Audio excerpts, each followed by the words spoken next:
Well, Ukraine has carried out one of its biggest strikes on Russian soil since the start of the war, with a daring series of drone attacks on military air bases. Our Europe Bureau Chief Zoe Ford joins us now from London. Zoe, what do we know about this Ukrainian operation?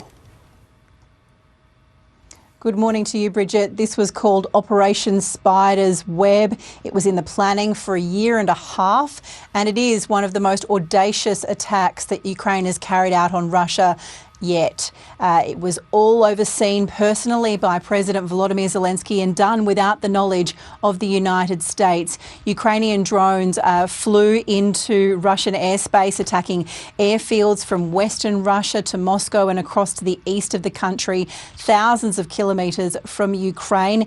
They claim to have damaged or destroyed 40 Russian warplanes.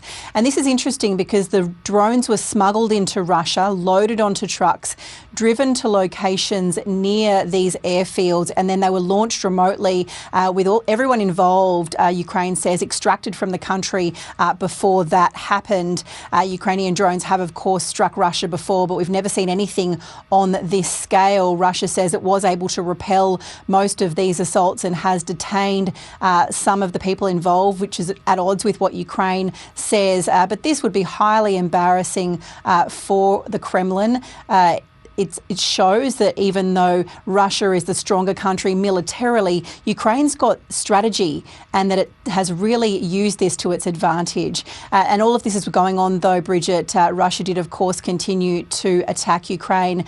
These are some pictures from the Zaporizhia region. There were 470 drones from Russia that went into Ukraine on Saturday night local time. That's the largest number in a single night. And here in Zaporizhia, there were 3 apartment blocks, 29 houses that were damaged or destroyed, and 3 people were injured. Yeah, you can see the damage there. Zoe, this comes ahead, of course, of peace talks between Russia and Ukraine in Istanbul later today. What chance do they have when we're seeing these attacks across the border?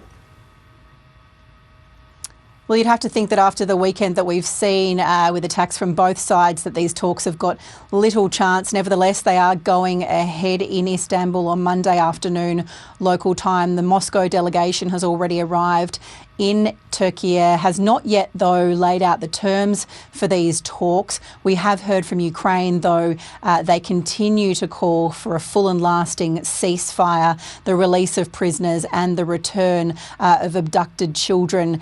We've got Russia and Ukraine, yes, agreeing to be in the same room once again, but on their end goals here, Bridget, you'd have to think they're still very far apart, but we'll have a look and see what happens as these peace talks resume on Monday afternoon local time.